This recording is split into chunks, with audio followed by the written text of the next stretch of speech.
الحمد للہ رب العالمین والصلاة والسلام علی سید الاولین والآخرین سیدنا و نبینا مولانا محمد وعلی آلہ وصحبہ اجمعین اما بعد۔ محترم ناظرین کرام، السلام علیکم ورحمۃ اللہ۔ اللہ تبارک و تعالیٰ کے فضل و کرم سے ہم سورہ بقرہ کی تلاوت کر رہے ہیں، اور انشاءاللہ تعالیٰ آج ہم آیت نمبر 89 سے آیت نمبر 89 سے شروع کرتے ہیں۔ لیکن اس سے پہلے میں پچھلی 2 آیتوں کا مضمون یاد دلا دوں کہ اللہ تبارک و تعالیٰ پچھلی آیتوں میں یہ فرمایا، آیت نمبر 87 میں اور 88 میں اللہ تبارک و تعالیٰ ارشاد فرماتا ہے کہ ہم نے موسیٰ علیہ السلام کو کتاب عطا کیا، اور ان کے بعد انبیاء اور رسل کی ایک لائن لگا دی، ایک کافی انبیاء اور رسل کو ان کے پیچھے بھیجتے گئے، اور حضرت عیسیٰ علیہ السلام کو بھی روح القدس سے ان کی مدد کی۔ لیکن اے بنو اسرائیل، تمہارا یہ معاملہ ہے کہ جب کبھی کوئی رسول آتے اور وہ ایسی چیز کو لے کر آتے جس کی طرف تمہارا نفس مائل نہ ہو، تو تم تکبر کرتے، اکڑ جاتے، اور کچھ انبیاء کو جھٹلاتے ہو، اور کچھ کا تو تم قتل ہی کر دیتے ہو۔ اور بنو اسرائیل کے بارے میں اللہ تبارک و تعالیٰ فرماتا ہے وَقَالُوا قُلُوبُنَا غُلْفٌ، انہوں نے کہہ دیا کہ ہمارے دل تو کور کیے ہوئے ہیں، جی ہمارے دلوں کے اندر تو یہ انبیاء کی بھیجی ہوئی باتیں تو داخل ہی نہیں ہو سکتی ہے، انہوں نے جھوٹ کہا ہے۔ بل لعنہم اللہ، ایسا نہیں ہے کہ ان کے دل حق کو نہیں سمجھ پاتے اور اس میں حق نہیں آتا، نہیں، ایسا نہیں، وہ آ سکتا ہے دلوں کے اندر۔ اللہ تبارک و تعالیٰ نے دلوں کو ان کی فطرت کے مطابق پیدا کیا ہے، لیکن یہ لوگ ان کی ہٹ دھرمی اور بدماشی کی وجہ سے یہ لوگ دین اسلام کا انکار کرتے اور حق بات کا انکار کر رہے ہیں، جس کی وجہ سے اللہ تبارک و تعالیٰ کی ان پر لعنت ہوئی۔ بس ان میں سے یعنی بنو اسرائیل میں سے، یہود میں سے بہت کم ہی لوگ ایسے ہیں جو ایمان لاتے ہیں، یہ بہت ہی کم باتوں پر یہ لوگ ایمان لاتے ہیں۔ اب آیت نمبر 89 پڑھتے ہیں۔ اعوذ باللہ من الشیطان الرجیم۔ وَلَمَّا جَاءَهُمْ كِتَابٌ مِّنْ عِندِ اللَّهِ مُصَدِّقٌ لِّمَا مَعَهُمْ وَكَانُوا مِن قَبْلُ يَسْتَفْتِحُونَ عَلَى الَّذِينَ كَفَرُوا فَلَمَّا جَاءَهُم مَّا عَرَفُوا كَفَرُوا بِهِ فَلَعْنَةُ اللَّهِ عَلَى الْكَافِرِينَ۔ اللہ تبارک و تعالیٰ فرماتا ہے وَلَمَّا، اور جب، جی یہ سب کچھ ہونے کے بعد، اور جب ان کے پاس، وَلَمَّا جَاءَهُمْ كِتَابٌ، اور جب آئی ان کے پاس کتاب، جاء آیا، جاءہم ان کے پاس آیا، کتاب من عند اللہ، من عند اللہ، من سے، عندی پاس، من عندی پاس سے، اللہ کے پاس سے، ولما جاءہم کتاب من عند اللہ، اور جب آئی ان کے پاس کتاب اللہ کے پاس سے، مصدقن، کیسی کتاب؟ ایسی کتاب جو تصدیق کرنے والی ہے، لما معہم، جو کچھ ان کے پاس ہے، لما، جو کچھ، معہم، ان کے پاس ہے، یعنی ان کے پاس کیا ہے؟ ان کے پاس تورات ہے، ان کے پاس زبور ہے، ان کے پاس انجیل ہے، اور یہ ساری ایک ایسی کتاب ان کے پاس آئی جو ان ساری کتابوں کی تصدیق کرنے والی ہے، جبکہ یہ لوگ جانتے ہیں کہ تورات صحیح ہے، انجیل صحیح ہے، اور سابقہ انبیاء جو کتابیں لائے وہ صحیح ہے، لیکن انہوں نے اس پر عمل نہیں کیا، اس میں تحریفیں کیے، تبدیلیاں کیے، لیکن ان کو پتہ ہے یہ صحیح ہے۔ ایک ایسی کتاب جو آئی ہے آخر میں، ایک ایسی کتاب، ایسی جامع اور مکمل کتاب آئی جو اپنے سے پہلے آنے والی کتابیں جو کہ بنو اسرائیل کے پاس ہے، اس کتاب کی تصدیق کرنے والی ہے۔ وَكَانُوا مِن قَبْلُ يَسْتَفْتِحُونَ عَلَى الَّذِينَ كَفَرُوا، وَكَانُوا، اور تھے وہ، من قبل، پہلے سے، پہلے وہ لوگ ایسا کرتے تھے، کیسا کرتے تھے؟ یستفتحون، یستفتحون، فتح کی دعائیں کرتے تھے، فتح کا وسیلہ لیتے تھے، فتح کے لیے، جنگوں میں فتح حاصل کرنے، کامیابی کے لیے وہ لوگ اس کو ذریعہ بناتے تھے، علی الذین کفروا، ان پر جو لوگ کافر ہے، یعنی حضرت موسیٰ علیہ السلام کے زمانے میں، اور سلیمان اور داود اور یحییٰ اور زکریا علیہ السلام اجمعین، اور حضرت عیسیٰ علیہ السلام، یہ سارے انبیاء کے زمانے میں ایسے افراد موجود تھے جو ان انبیاء کا انکار کرتے تھے۔ عام طور پر بنو اسرائیل وہ قوم تھی جو ان انبیاء کو رسول مان گئے، اللہ کے نبی اور رسول ان کو مانتے تھے، تورات کو اللہ کا کلام مانتے تھے، انجیل کو اللہ کا کلام مانتے تھے۔ یہ اللہ کے رسول ماننے کے بعد ہٹ دھرمی کر کے ان کی بات نہیں سنتے تھے۔ یعنی ایک تو وہ ہوتا کہ رسول کو رسول نہ مانے، ایک وہ طبقہ ہوتا جیسا کہ فرعون تھا، فرعون اور آل فرعون، یعنی فرعون اور اس کا جو لشکر اور اس کا جو متبعین تھے قبطی لوگ، انہوں نے موسیٰ علیہ السلام کی رسالت کا انکار کیا، انکار کیا۔ لیکن بنو اسرائیل موسیٰ علیہ السلام کو رسول مان گئے۔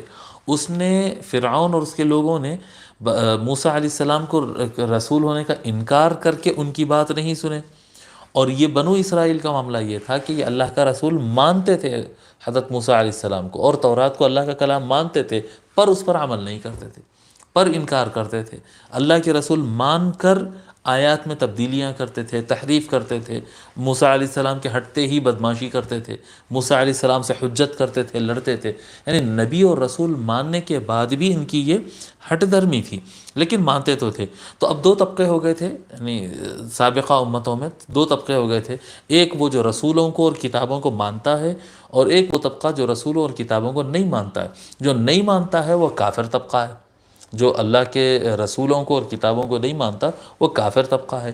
تو یہ حضرات کا یہ معمول تھا کہ ان کے کتابوں میں، تورات میں ذکر تھا اور انجیل میں ذکر تھا حضور اکرم صلی اللہ علیہ وآلہ وسلم کی آمد کا، کہ آخر الزمان ایک نبی آئیں گے جن کا نام محمد ہوگا، مختلف الفاظ کے ساتھ جی، کہیں پر رحمت کا لفظ ہے، کہیں پر ہدایت دینے والے کا لفظ ہے، مختلف الفاظ ہے۔ وہ آخری رسول آئیں گے، آخری رسول آئیں گے، پھر ان کے ساتھ کتاب بھی آئے گی، آخری کتاب آئے گی۔ یہاں پر حضرت قبلہ رحمۃ اللہ علیہ، حضرت بحر العلوم لکھے ہیں فارقلیت، فارقلیت تورات میں جو لفظ لکھا ہوا ہے وہ فارقلیت لکھا ہوا ہے فرقان کے لیے، یعنی قرآن کریم کے لیے۔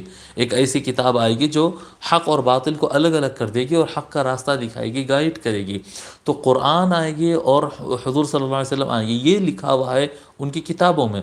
تو یہ جو لکھت ہے، اس لکھت کے ذریعے وہ آنے والے رسول حضور صلی اللہ علیہ وآلہ وسلم کو مانتے، اور آنے والی کتاب قرآن کو مانتے، اور ان کا نام لے کر دعائیں کرتے کہ اے اللہ ہم کو کفار پر فتح دے دے۔ جب جنگیں ہوتی تھی یہود کے، بنو اسرائیل کے اور دیگر کفار کے درمیان، تو وہ لوگ ان حضور صلی اللہ علیہ وآلہ وسلم کے واسطے اور قرآن کے واسطے سے دعائیں کرتے اور جنگیں جیتتے بھی تھے جی۔ کہتے اللہم افتح لنا بنبی آخر الزمان، آخر زمانے میں آنے والے نبی کے واسطے سے اے اللہ تو ہم کو فتح عطا فرما دے، فتح عطا فرما دے۔ امام نصفی رحمۃ اللہ علیہ اور ایک دعا نقل کرتے کہتے ہیں قالوا اللہم انصرنا بالنبی المبعوث فی آخر الزمان الذي نجد نعته فی التوراۃ، اے اللہ اس نبی کے ذریعے ہم کو فتح عطا فرما جو آخری زمان میں، آخر میں آنے والے ہیں، جن کا ذکر ہمارے یہاں تورات میں موجود ہے۔ اور اس کے علاوہ بھی بہت سارے الفاظ ہیں، یہ قرآن کریم کا بھی واسطہ، حضور صلی اللہ علیہ وسلم کا بھی واسطہ دیتے اور دعائیں کرتے، اور یہ لوگ قرآن کریم کا واسطہ بھی کرتے اور دعائیں کرتے، اور ان کے اس سے فائدہ بھی حاصل ہوتا تھا۔ فَلَمَّا جَاءَهُم مَّا عَرَفُوا كَفَرُوا بِهِ، جی جیسا کہ اور ایک ذکر میں آتا ہے کہ حضرت قبلہ رحمۃ اللہ علیہ لکھتے ہیں کہ بائبل میں لکھا ہوا ہے حضرت سلیمان علیہ السلام اس طرح سے کہتے تھے، وہ تو ٹھیک محمد ہے، میرا خلیل، میرا حبیب وہی ہے۔ حضرت سلیمان علیہ السلام کہتے تھے، اور یہ بائبل میں درج ہے، وہ تو ٹھیک محمد ہے، میرا خلیل، میرا حبیب وہی ہے۔ تو حضرت سلیمان علیہ السلام کو یہ لوگ مانتے تھے، اور یہ بات مانتے تھے کہ ایک نبی آخر الزمان آنے والے ہیں۔ حضرت قبلہ رحمۃ اللہ علیہ ایک روایت نقل کرتے ہیں کہ ایک صحابی ہے سلمہ بن قیس رضی اللہ تعالیٰ عنہ۔ حضرت سلمہ بن قیس رضی اللہ تعالیٰ عنہ کہتے ہیں کہ یہ غطفان سے تھے، غطفان سے یا اشجع سے تھے۔ تو یہ غطفان کا ہی حصہ ہے اشجع، تو یہ اشجع قبیلے سے تھے۔ یہ مدینہ شریف آئے تو ان کی ملاقات ایک یہودی سے ہوئی، ایسی گفتگو ہوئی۔ تاجر آدمی تھے، تجارت کے ضمن میں آئے ہوئے تھے، اور ان کا تجارت کا معاملہ وہ یہودی کے ساتھ ہو رہا تھا۔ تو دوران گفتگو اس طرح کی بات آئی کہ وہ یہودی جو ہے قیامت کے دن کا ذکر کیا کہ قیامت آنے والی ہے، اس دن حساب دینا ہوگا، اچھائیوں کا، برائیوں کا، اعمال کو سدھارنا چاہیے، نصیحت کرنے لگا۔ یہ کب کی بات ہے؟ حضور صلی اللہ علیہ وآلہ وسلم کی نبوت کا اعلان سے پہلے۔ حضور صلی اللہ علیہ وسلم کو ابھی لوگ جانتے نہیں تھے، ابھی ان کی نبوت کا اعلان نہیں ہوا تھا۔ تو وہ کہنے لگا اس طرح سے قیامت ہوگی، آخرت ہوگی، جنت ہوگی، دوزخ ہوگی، وغیرہ وغیرہ، اس طرح سے کہنے لگا۔ تو وہ حضرت سلمہ کہتے ہیں کہ میں نے اسے سوال کیا کہ تیرے پاس ثبوت کیا ہے؟ یہ جو تو باتیں کہہ رہا ہے کہ مرنے کے بعد اٹھیں گے اور حساب ہوگا، جواب ہوگا، یہ کیسے؟ یہ لوگ تو ابھی اسلام نہیں قبول کرے، اسلام نہیں معلوم تھا، یہ کیسے عقل میں نہیں آنے والی باتیں؟ تیرے پاس کیا ہے یہ چیزوں کا ثبوت؟ تو وہ یہودی کہنے لگا کہ دیکھو میرے پاس تو ثبوت نہیں ہے، لیکن ایک آخر الزمان نبی آنے والے ہیں، اور وہ مکے میں اپنی نبوت کا اعلان کریں گے، اور وہ مکے سے پھر ہجرت کر کے مدینہ آ جائیں گے۔ جیسا وہ کیا کہتے ہیں، وہ مکے میں نبوت کا اعلان کریں گے، اور وہ جب آئیں گے، وہ نبی آخر زمان جب آئیں گے تو یہ ساری باتوں کو وہ ثابت کر کے دکھا دیں گے، اور قیامت آنے والی ہے، اور کیا حق ہے اور کیا باطل ہے، اور وہ سارا کچھ وہ نبی ثابت کر دیں گے۔ حضرت سلمہ رضی اللہ تعالیٰ عنہ کہتے ہیں یہ تو گفتگو ہو گئی، ایک یہودی سے ہونا تھا، گفتگو ہو گئی اور ہم چلے گئے۔ کچھ زمانہ بعد حضور صلی اللہ علیہ وآلہ وسلم کی نبوت کا اعلان ہوا، اور خبریں آنے لگی کہ حضور صلی اللہ علیہ وسلم تشریف لا چکے ہیں، اور جو ہے اس طرح کی دین کی طرف، اسلام کی طرف، توحید کی طرف بلا رہے ہیں، کر رہے ہیں، اس طرح کی باتیں ہونے لگی۔ جب یہ ساری باتیں ہونے لگی اور اتفاق سے ان کو دوبارہ مدینہ آنا ہوا بزنس کے ضمن میں، تو انہوں نے حضرت سلمہ رضی اللہ تعالیٰ عنہ کہتے ہیں، سلمہ بن قیس، میں وہ یہودی سے سوال کیا کہ ارے بھئی وہ تو نبی کا اعلان ہو گیا، اب تم ان کا کلمہ کیوں نہیں پڑھ لیتے، ان کی بات کو کیوں نہیں مان لیتے؟ تو وہ یہودی کہتا کہ نہیں، یہ وہ نہیں ہے، یہ وہ نہیں ہے جو ہمارے کتابوں میں ذکر ہے، یعنی انکار کر دیے، انکار کرتے، انکار کرنے کی وجہ حسد ہے، جلن ہے، جہالت ہے، یا جو بھی ہے۔ واضح بات تو یہی ہے کہ حسد ہے، جی حسد ہے، اس کی بات آگے اگلی آیت میں انشاءاللہ تعالی معلوم ہو جائے گی، لیکن یہ ہے کہ اس سے یہ بات ثابت ہوتی ہے کہ یہود کو پہلے سے پتہ تھا حضور صلی اللہ علیہ وآلہ وسلم کے آنے کی اطلاع ان کی کتابوں میں اللہ تبارک و تعالیٰ ان کو دے چکا تھا۔ وہ نبی آخر زمان ہوں گے، وہ کیسے نبی ہوں گے، ان کے پاس کیسی کتاب آئے گی، وہ کہاں پر تشریف لانے والے ہیں، یہاں تک کہ مکہ کا تک ذکر ہے۔ بائبل اور انجیل میں کیا کہتے ہیں، انجیل اور تورات میں مکہ مکرمہ کا تک ذکر ہے، یہاں سے آنے والے ہیں اور وہ مدینہ ہجرت کر کے آئیں گے۔ تبھی تو قبیلہ بنو النضیر اور بنو قریظہ اور یہ سارے قبائل جو ہے مختلف علاقوں سے ہجرت کر کے آ کے مدینے میں بس گئے تھے، کہ ان کے پاس اطلاعات تھی کہ نبی آخر زمان یہاں پر آنے والے ہیں۔ فلما جاءہم ما عرفوا، تو وہ اس طرح سے کرتے تھے، اس طرح سے کرتے تھے کہ جب ان کے وہ دعائیں کرتے تھے حضور کا واسطہ دے کر، جنگوں میں جیتنے کے لیے، مشکلات میں آسانی کے لیے دعائیں کرتے تھے۔ فلما جاءہم ما عرفوا، پس جب آیا ان کے پاس، فلما جاءہم ما عرفوا، جو بات وہ لوگ پہلے سے جانتے تھے وہ جب آ گیا۔ کیا جانتے تھے؟ رسول آنے والے ہیں، اور آخری رسول اور آخری کتاب آنے والی۔ جب جو جانتے تھے ان کے پاس وہ آ گیا، کفروا بہ، انہوں نے انکار کر دیا، کہہ دیا کہ ہم یہ نہیں مانتے۔ یہ ان کی ہٹ دھرمی تھی۔ فلعنت اللہ علی الکافرین، پس اللہ کی لعنت ہے انکار کرنے والوں پر، جو جانتے بوجھتے سمجھتے ہوئے حق بات کا انکار کرتے ہیں، اللہ تبارک و تعالیٰ کی ان پر لعنت ہے۔ ٹھیک ہے، اللہ